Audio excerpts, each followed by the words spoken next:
जय श्री ओम नमः सिद्धेभ्यः।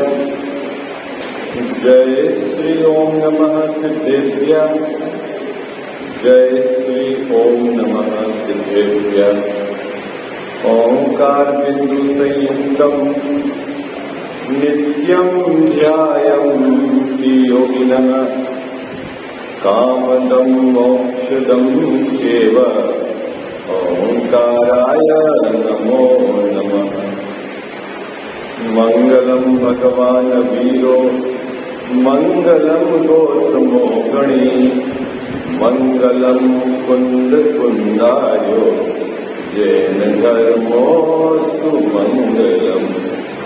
सर्वमंगल मांगल्यम सर्वकल्याणकारकम प्रधानम सर्वधर्माणां जैनम जयतु शासनम। जैनम जयतु शासनम। जैनम जयतु शासनम। नमः श्री समय साराय स्वानुभूत्या चकासते चित्स्वभावाय भावाय सर्वभावान्तरे छिदे। इस भवतरु का मूल एक जानहु मिथ्या भाव ताको करि निर्मूल अब करिए मोक्ष उपाय। करिए मोक्ष उपाय। ये बोलो देव शास्त्र गुरु की जय।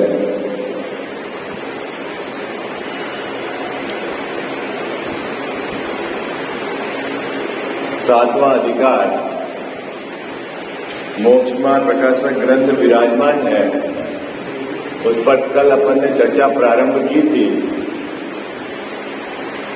ये अधिकार किसके लिए लिखा गया है, किन जीवों को इस अधिकार में सही मार्गदर्शन दिया है टोडरमल साहब ने, तो उसके लिए टोडरमल साहब ने पहली पंक्ति लिखी है। क्या लिखी है? जो जीव जैन है और जिन आज्ञा को मानते हैं। जो जैन नहीं उनकी बात यहां नहीं है, और जो जिनेंद्र भगवान की आज्ञा नहीं मानते, कुदेव कुगुरु और कुधर्म का सेवन करते हैं, भले ही वह जैन कुल में जन्म लिया हो, लेकिन वह कुदेवों का सेवन करते हैं, तो उनको छठवें अधिकार में लिया है। ठीक है। और पांचवें अधिकार में किनको लिया है? जो जैन नहीं है। तो पांचवें अधिकार वाले अलग हो गए, छठवें अधिकार वाले अलग हो गए। अब ये सातवां अधिकार है। इसमें किसको लिया है कि जो जिन आज्ञा को मानते हैं और जिनके मिथ्यात्व रह जाता है। क्या भाई साहब, बड़ी मतलब देखो कितना विजन उनका था टोडरमल साहब का। क्या लिखा? जिन आज्ञा को मानते हैं उसके पश्चात भी जिनके मिथ्यात्व रह जाता है।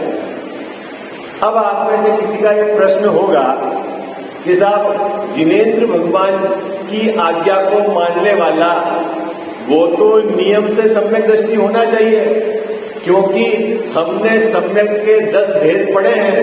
उसमें आज्ञा सम्यक नाम का एक भेद है, और जब उस पर अपन ने विचार किया तो जिसको जिनेंद्र भगवान की आज्ञा उसके आधार से सम्यक दर्शन हो गया, ऐसा हमने परिभाषा पढ़ी। तो आज्ञा सम्यक वाला यहाँ है कि यहाँ कोई दूसरा जीव है? मुद्दा यह क्या? देखो, जिस भी प्रकार का सम्यक हो बाबूजी, उसका मतलब है कि वहां मिथ्यात्व नहीं है। आई बात समझ? चाहे आज्ञा सम्यक्त हो, चाहे मार्ग सम्यक्त हो, है चाहे सूत्र सम्यक्त हो, चाहे विस्तार सम्यक्त हो, चाहे संक्षेप सम्यक्त हो, चाहे अवगाढ़ हो, चाहे परम अवगाढ़ हो, है ना, 10 प्रकार का किसी भी प्रकार का सम्यक्त यदि है, इसका मतलब है कि वहां मिथ्यात्व नहीं है। हाँ, तो अपन वही बात कभी चला रहे ना, क्या यहाँ कहने का है क्या। अब यहाँ का जिन आज्ञा को मानता है, जिनेंद्र भगवान की आज्ञा को मानता है और सम्यक्त नहीं है, इसका मतलब है ये आज्ञा सम्यक्त वाला नहीं है। आई बात समझ में आ गया? तो फिर क्या अंतर है साहब आज्ञा सम्यक्त में और यहाँ जो बात लिखी हुई इसमें क्या अंतर है? मुकेश में जब बात पकड़े भाई, सम्यक के 10 भेद आपको पढ़ने में आएंगे, है ना। मोक्ष शास्त्र हो या राजवार्तिक हो, उसके आधार से 10 भेद नाम भी सुने होंगे आपने, याद क्रम में तो मुझे भी याद नहीं है ना, लेकिन उसमें आज्ञा सम्यक्त है ना, मार्ग सम्यक्त है। हाँ, एक उसके बाद उसके अंदर है क्या है, मार्ग के बाद चारित्र, है ना, चारित्र सम्यक्त, बीज, सूत्र, उपदेश, संक्षेप, विस्तार, अर्थ, अवगाढ़ और परम अवगाढ़। ठीक है ना। अब है आत्मानुशासन में वो है ना, बहुत सारे ग्रंथ में मोक्ष शास्त्र के आधार से जहाँ लिखा है ये 10 भेद है। ठीक है मुकेश वैसा, अभी 10 भेद के नाम तो सुन लिए ना आपने, नहीं सुने तो एक बार ग्रंथ से आप पढ़ना, है ना, कि एक बार फिर से दोहराए।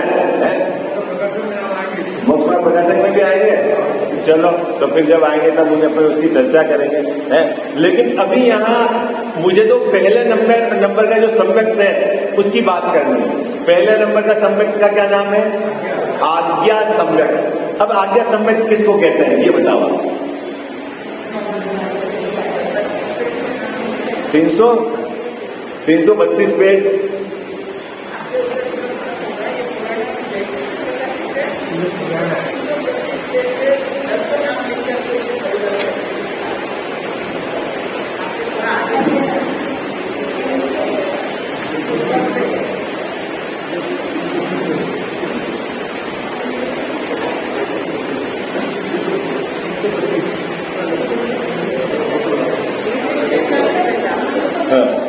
देखो 347 पेज है, सोहनगढ़ से प्रकाशित ग्रंथ है ना, और जयपुर से प्रकाशित ग्रंथ है जो मोक्षमार्ग प्रकाशक है, उसमें पेज है 325 332। ठीक है, फुट नोट है ना। देखो मार्ग सम्यक के बाद यहाँ पंडित जी की हस्तलिखित प्रति में 6 सम्यक का वर्णन करने के लिए 3 पंक्तियों का स्थान छोड़ा गया, किंतु वे लिख नहीं पाए। यह वर्णन अन्य ग्रंथों के अनुसार दिया जाता है। ठीक है, उसके ऊपर है यहाँ इतना जानना, मुझको जिन आज्ञा प्रमाण है इतना ही श्रद्धान सम्यक्त नहीं है।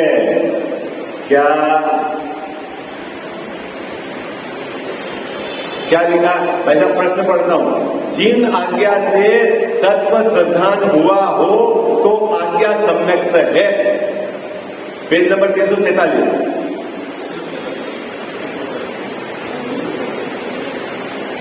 मिल गया पेज नंबर 43। हाँ, यहां इतना जानना, क्या जानना? मुझको जिन आज्ञा प्रमाण है, क्या इतना है? जैसा जिनेंद्र भगवान ने जो कहा वो मुझे स्वीकार है, जिन आज्ञा प्रमाण है, मात्र इतना करने से क्या लिखा है? इतना ही श्रद्धान सम्यक्त नहीं है। क्या? तो फिर आज्ञा सम्यक्त क्या हुआ? अभी मुद्दा वाली बात तो ये है ना जैसा, फिर आज्ञा सम्यक्त क्या हुआ? आज्ञा मानना तो कारणभूत है, इसी से यहां आज्ञा से उत्पन्न कहा है। क्या बाबू, क्या समझ में आया? कोई समझ में आया? क्या समझ में आया? नहीं समझ में आया? देखो एक बात, आप पहले मंदिर नहीं आते थे, ठीक है, दर्शन नहीं करते थे, स्वाध्याय में नहीं बैठते थे, ठीक है। आपके पड़ोसी को आपने प्रतिदिन मंदिर जाते देखकर उससे प्रभावित होकर आपने मंदिर आना शुरू कर दिया, ठीक है, मंदिर आना शुरू कर दिया और यहां आकर आपने दर्शन और स्वाध्याय चालू कर दिया। चालू करके गहराई से स्वाध्याय करके जो 7 तत्व है उसका यथार्थ स्वरूप समझकर आपने अंदर में जाकर अपना त्रिकाली द्रव्य स्वभाव उसको पकड़कर सम्यक दर्शन प्राप्त कर लिया, ठीक है बाबू। क्या कहा जाएगा? क्या कहा जाएगा कि मैंने जो सम्यक प्राप्त किया है हमारे पड़ोसी से प्रभावित होकर किया है। तो पड़ोसी का क्या रोल रहा? सम्यक, लेकिन गलत नहीं है वो बात, है ना। मार्ग सम्यक में क्या होता है? अपरिग्रही मार्ग निर्गंत मार्ग से प्रभावित हुआ और प्रभावित होकर वो जिनेंद्र भगवान के मार्ग में आकर 7 तत्वों का उसने यथार्थ स्वरूप समझा और अंदर में भेद विज्ञान करके निर्विकल्प स्व संवेदन करके सम्यक दर्शन को प्राप्त किया। तो उसको कहा मार्ग सम्यक। मार्ग सम्यक का मतलब क्या होती कि वह अपरिग्रह निर्ग्रंथ मार्ग से प्रभावित होकर उसने सम्यक, लेकिन सम्यक दर्शन अंदर में जाके 10 प्रकार का थोड़ी है। बात पकड़ में आई आपको? हाँ, अंदर में जाकर सम्यक दर्शन 10 प्रकार का थोड़ी है। सम्यक दर्शन में तो क्या है? 7 तत्वों का यथार्थ सिद्धांत, भेद विज्ञान और निर्विकल्प स्व संवेदन करके जो मैं हूं त्रिकाली ध्रुव उसकी स्वीकृति होना, उसका नाम सम्यक दर्शन है। अब उस पे उपचार जो लगाया है, यहां लिखा ना टोडरमल साहब ने, कितनी सुंदर बात लिखी है, आज्ञा मानना तो कारणभूत है। आई बात पकड़ में आ गई आपको? क्या जैसा तो बहुत जीव ऐसा मानते हैं हम तो जिनेंद्र भगवान की आज्ञा मान रहे हैं सो हमको तो सम्यक दर्शन है। अब इस विषय को टोडरमल साहब आगे और स्पष्ट करेंगे। आज्ञा और परीक्षा प्रधानी दोनों का बंटवारा करेंगे यहाँ पर, है ना। कहाँ आज्ञा चलेगी बाबूजी और कहाँ आपको विचार करके निर्णय करना है, क्योंकि सम्यक दर्शन की पात्रता संगी जीव को है। आई बात समझ में? क्या है सम्यक दर्शन की पात्रता? किसको है? संगी जीव को है, जो विचार कर सकता है। और विचार में क्या, अब उसमें फिर बंटवारा है, प्रयोजनभूत तत्व का विचार। आई बात समझ में? संक्षिप्त रुचि वाला और विस्तार रुचि, ऐसे भी भेद है इसमें। संक्षिप्त रुचि वाले को संक्षेप सम्यक और विस्तार वाले को विस्तार सम्यक। तो संक्षेप सम्यक वाले ने क्या? 7 तत्व का यथार्थ स्वरूप बस इतना सुना, समझा, निर्णय किया, भेद विज्ञान करके अंदर में निर्विकल्प स्व संवेदन करके आत्मानुभूति प्राप्त किया, वो संक्षेप। और विस्तार वाले ने 11 अंग 9 पूर्व सब पढ़े, फिर विचार किया और फिर अंदर में जाके काम किया। बाबूजी काम हुआ, लेकिन यदि काम हुआ है इसका मतलब है सम्यक दर्शन। आई बात समझ? देखो मैं और लोग की उदाहरण देता हूं और हल्का करने के लिए। जैसे आपके पिताजी कह के गए क्या मुकेश भाई साहब कि अपने को तो इनकी यहां से माल खरीदना, किनकी यहां से माल खरीदना? ये एक्स टेकचंद जी के यहां से अपने को माल खरीदना है। बस अपने को यदि गेहूं खरीदना है तो उनको बोलना उनकी है। तो आपने क्या करा?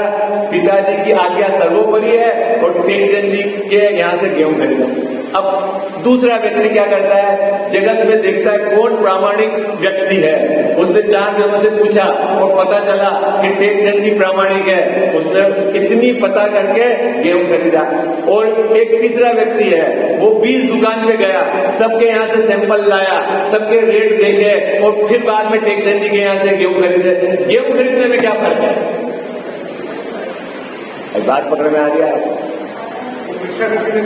हाँ, फर्क बाबूजी ये गेहूं खरीदे तो यहाँ जिसकी मुख्यता से मतलब उसको पूर्व में या उस समय जो रुचि है उसकी मुख्यता से भेद करे, लेकिन सम्यक दर्शन है इसका मतलब है आत्मानुभूति पूर्वक स्वसंवेदन पूर्वक उससे आत्मानुभूति हुई है तो वो सम्यक दर्शन है। 7 तत्वों का यथार्थ श्रद्धान उसको है, आई बात समझ में, वो समझ है। और यहाँ जो लिखा है जिन आज्ञा को मानता है और जिसके मिथ्यात्व रह जाता है, इसका मतलब है उसको 7 तत्व का यथार्थ श्रद्धान नहीं है, लेकिन जिनेंद्र भगवान की आज्ञा है वो मानता है। अरे ये क्या बात होगी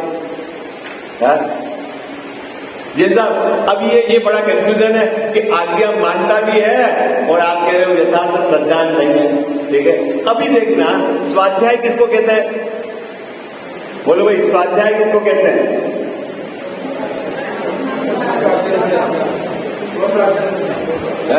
स्वाध्याय किसको कहते हैं बाबूजी? ये जो है ना अपन मोक्ष मार्ग प्रकाशक का स्वाध्याय कर रहे हैं, इसका नाम स्वाध्याय है क्या? अपने स्व के प्रयोजन, ठीक है, आत्मा कल्याण के प्रयोजन, अपनी आत्म कल्याण की मुख्यता से, है ना, फिर जो किया गया जिनेंद्र भगवान की देशना उसको आपने चाहे सुना हो चाहे पढ़ा हो, लेकिन मुख्यता क्या है भाई साहब? क्या मुख्यता? आत्म कल्याण की मुख्यता है, आई बात समझ। और आत्म कल्याण की मुख्यता नहीं है और पढ़ा जाए तो पढ़ा कि नहीं पढ़ा, उसने परीक्षा दी कि नहीं दी, पास हुआ कि नहीं हुआ? मान लो बाबूजी यदि अभी पोस्ट निकले यहाँ यूनिवर्सिटी में कि 10 प्रोफेसर जैन दर्शन के रखने हैं, ठीक है, और आपको अब उस परीक्षा में पास होना है तो आप पढ़ रहे हो, है ना। ये उदाहरण भी आपको कठिन पड़ेगा, मैं और सरल उदाहरण करता हूँ। देखो, एक तो जैसा बाई रोटी बनाती है और एक मम्मी रोटी बनाती है, आटा घर का वही है, तवा वही है, बेलन वही है, रोटी में फर्क है कि नहीं है?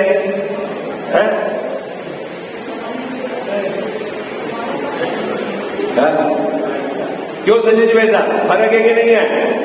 आटा वही है उसी डब्बे का है, तवा वही है, गैस वही है, रोटी में फर्क है कि नहीं बाबूजी?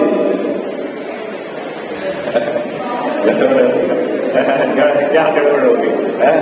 क्या फर्क हो गया भाई रोटी में?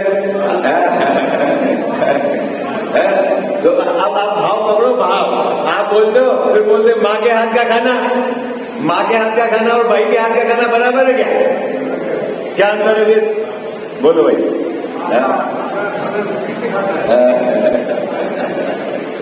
बोलो, माँ के हाथ का खाना और भाई के हाथ का खाना बराबर है? भले आपके घर में आके बना लियो, वही गेहूं है, वही दाल है, वही पानी है, वही, अंतर क्या है बाबू? अरे अंतर वो तो कर रही है नौकरी और यहाँ है ममता। आई बात समझ में आई आपको? समझ में आया आपको? जो पढ़ रहे हैं परीक्षा नौकरी प्राप्त करने के लिए, जिन ये मोक्ष मार्ग समय सार, वो काहे के लिए पढ़ रहे हैं मुकेश भाई साहब? नौकरी के लिए। और आप काहे के लिए स्वाध्याय कर रहे हो? आत्म कल्याण के लिए। पढ़ाई तो दोनों कर रहे हैं, आई बात समझ। तो अंतर हो गया कि नहीं रहता है? तो जिनेंद्र भगवान की आज्ञा मान तो रहे हैं, लेकिन क्या 7 तत्व का जिसने यथार्थ निर्णय करके आत्मानुभूति पूर्वक सम्यक दर्शन प्राप्त नहीं किया, वह मिथ्यात्व की श्रेणी में खड़ा है। आई बात समझ। और जिसने ये काम कर लिया, उसने सम्यक दर्शन प्राप्त कर लिया, उसमें जिनेंद्र भगवान की आज्ञा की मुख्यता। बहुत सारे ऐसे विषय होंगे जिस पर उसने प्रयोजनभूत विषय पर तो विचार किया और बाकी जिन आज्ञा को माना। देखो मैं आपको बताता हूँ, ये जनरली बहुत चर्चा होती है इसकी, है ना। बोलो, दही, कौन सा दही खाने योग्य है, कौन सा नहीं? बोलो। हाँ भाई, गाय दूध आपने दुआ, ठीक है, अंतर मुहूर्त में उसको गर्म कर लिया, ठीक है, और उसके बाद दही जमा लिया आपने, फिर आपके पास 8 पहर है, उसके पास 8 पहर तक वो क्या है? खा सकते हैं। अब कोई बायोलॉजी का विद्यार्थी बोले कि साहब दही तो बिना बैक्टीरिया जम ही नहीं सकता, क्या बोलता है? बहुत बाबूजी ये चर्चा आती है। क्या चर्चा आती है? एक दो भाई तो मेरे को ये बोले आपको पता नहीं है क्या, केवली भगवान ने ये उपदेश इसलिए दिया है कि मनुष्यों को दही खाना चाहिए, उसके बहुत लाभ है, इसलिए उन्होंने जीव की हिंसा को गौण करके 8 पैर तक के लिए बोल दिया कि इसमें हिंसा नहीं होती है। बाकी आप दही को देखोगे तो उसमें आपको जीव चलते हुए दिखाई देंगे। ऐसा वो बायोलॉजी का, इवन डॉक्टर है वो। क्या क्या बोला बाबू? अब आप दिमाग लगा रहे हो, किस पे दिमाग लगा रहे हो? जैसा कि जो केवली भगवान ने बताया है, ठीक है, अब उसको तो आप स्वीकार नहीं कर रहे हो और आप ये लगा रहे हो क्या, नहीं नहीं जीव तो है इसमें, लेकिन अब शरीर के लिए लाभप्रद है इसलिए केवली भगवान ने कह दिया खाओ खाओ, है ऐसा? या फिर कोई बोलेंगे अब केवली भगवान को तो बात पकड़ में नहीं आई, इसमें जीव है या नहीं है, लेकिन हमने तो सूक्ष्मदर्शी से देख लिया है उसमें तो जीव है। बाबूजी अब क्या करते हैं? बोलो क्या सही है क्या गलत है? क्या गलत है क्या सही? अरे भैया फिर वो क्या बोलेगा, मुझे तो केवली भगवान ने कहा है उनकी आज्ञा सर्वोपरि। बात वही सही है, तूने किसी से भी देखा हो पर तेरे पास सूक्ष्मदर्शी तो हो सकता है लेकिन केवल ज्ञान नहीं है। आई बात समझ में? क्या बात पकड़ में आई है क्या? जिसकी आप परीक्षा नहीं कर सकते हो, जिसकी आपके पास ताकत नहीं है, मतलब उसको तो आप 100% आज्ञा से मानो। आई बात समझ रहे मुकेश भाई? अब आप आलू में जीव ढूंढो, फिर वो आप एक सुई के नोक में अंडर, आवाज, पूर्वी, शरीर, फिर सब ढूंढो, कहां मिलेगा? कॉलोनी मिलेगी क्या वहां जीव की? तो फिर क्या करना है बाबूजी? आज्ञा मानी।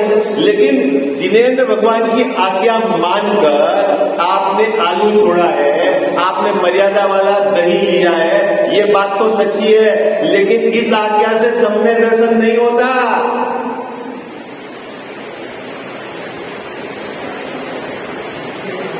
क्या?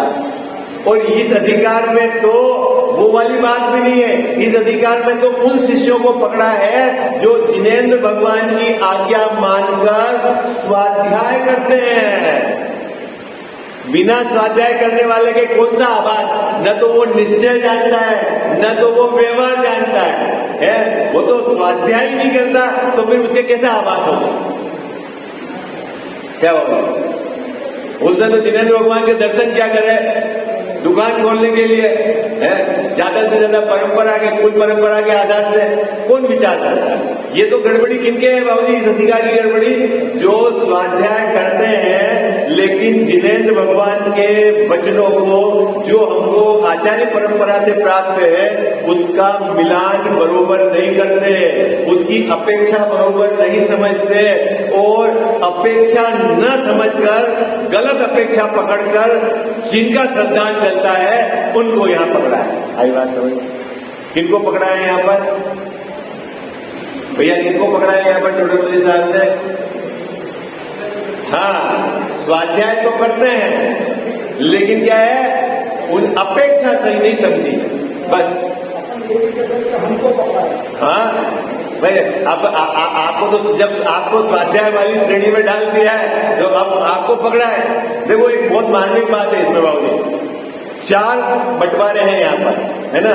निश्चयाभासी, व्यवहाराभासी, उभयाभासी, 3 तो आभास है और एक जो चौथा है उसको भी सम्यक दर्शन नहीं हुआ है तो उसको भी मिथ्या दृष्टि की कैटेगरी में खड़ा है।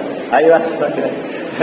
क्यों कि सम्यक दर्शन नहीं हुआ उसको, तो वो भी अभी इधर है, सम्यक के सन्मुख। भले ही सम्यक दर्शन के नजदीक है लेकिन सम्यक दर्शन नहीं हुआ है तो भी उसको इस कैटेगरी में खड़ा करा है ना?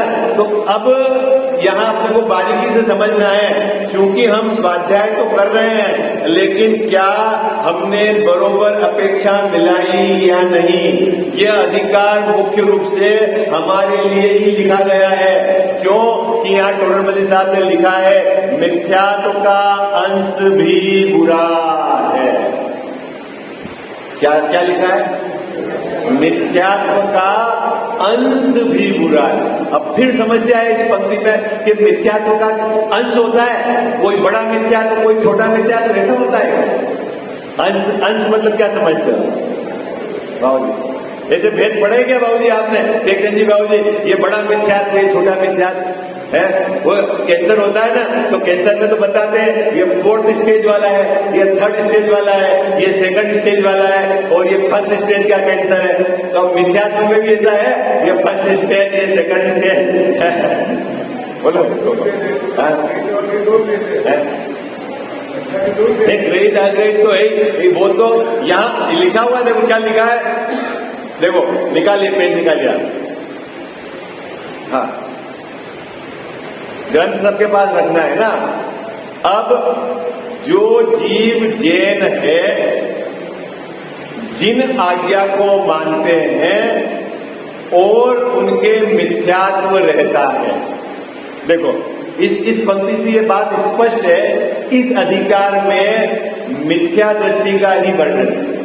क्या इस बात से पंक्ति क्यों?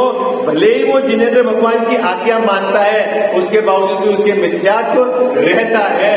अब क्यों रह जाता है इसकी चर्चा है, कहां वो गड़बड़ी कर देता है उसकी चर्चा है। अब अपने पे घटा सकते हैं कि हम प्रतिदिन स्वाध्याय कर रहे हैं, है ना, निश्चय व्यवहार की चर्चा कर रहे हैं, अनेक नयों से अपन विचार कर रहे हैं, उसके बावजूद कहीं हमारे श्रद्धांजलि में अपेक्षा वाली गलती तो नहीं है। और यदि वो अपेक्षा वाली गलती है या रह जाती है और आप मानते हो कि हमारे धर्म प्रकट हो जाएगा, तो भैया सावधान। क्यों सावधान? कि मिथ्यात्व का अंश भी बुरा है। आई बात क्या? चलो आगे क्या लिखा है? उसका वर्णन करते हैं। किसका वर्णन करते हैं इस अधिकार में? जिन आज्ञा को मानने वाले मिथ्या दृष्टि का वर्णन करते हैं। क्या बाबूजी इस अधिकार में क्या है? जिन आज्ञा को मानने वाले मिथ्या दृष्टि का वर्णन करते हैं। और आगे क्या लिखा? क्योंकि इस मिथ्यात्व का बेरी का अंश भी बुरा है। मिथ्यात्व को क्या उपमा दी मुकेश जी भाई साहब? बेरी, शत्रु, है ना। अपन शत्रु किसको मानते हैं जगत में? बाबूजी बहुत गड़बड़ी है अपने को शत्रु मानने में। जैसे कि आपका कॉम्पिटिटर जिसने आपको दुकान सामने खोल दी, ठीक है, आपको क्या लगता है ये हमारा है? कोई आपका कोई लाभ आपको ऐसा लगता है इसमें लाभ है और इसने अड़चन डाल दी, उसने अटका दिया, तो आप क्या मानते हो? ये हमारा दुश्मन है। लेकिन असल में बाहर का व्यक्ति तो बाबूजी दुश्मन होता ही नहीं। दुश्मन कौन है? हमारी अंदर की कसाएं। पकड़ में आ रहा है आपको? दुश्मन कौन है? हमारे अंदर का लोभ, हमारे अंदर की कसाएं। तो यहां बाबूजी दुश्मन किसको कहा? मिथ्यात्व। असली दुश्मन कौन है जो हमको संसार में परिभ्रमण करा रहा है? कौन संजय जी भाई साहब? मिथ्यात्व। कौन परिभ्रमण करा रहा है? बहुत जने बोलते हैं क्या करना है, परिवार लेके बैठे इसलिए दौड़ना तो पड़ेगा ही। ऐसा नहीं बोलते वो? अब बच्चे हैं तो उनके लिए दौड़ना तो पड़ेगा ही, काम तो करना ही पड़ेगा। बाबूजी बच्चे हैं, कौन काम करा रहा है? बच्चा करा रहा है कि आपका मोह काम करा रहा है? अरे बोलो भाई, बच्चे काम करा रहा है कि मोह काम करा रहा है? तो फिर बच्चे का नाम क्यों ले रहे? बोलो ना, जब तक मोह है तब तक दौड़ना पड़ेगा।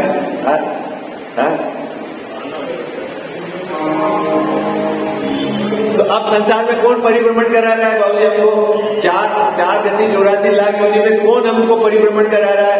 बोले मिथ्यात्व। तो असली दुश्मन हमारा कौन है? मिथ्यात्व, बेरी है। तो इसलिए इस शब्द क्या लिखा? मिथ्यात्व बेरी। और क्या लिखा है? उसका अंश भी बुरा है। अंश मतलब क्या होता है ये बताओ?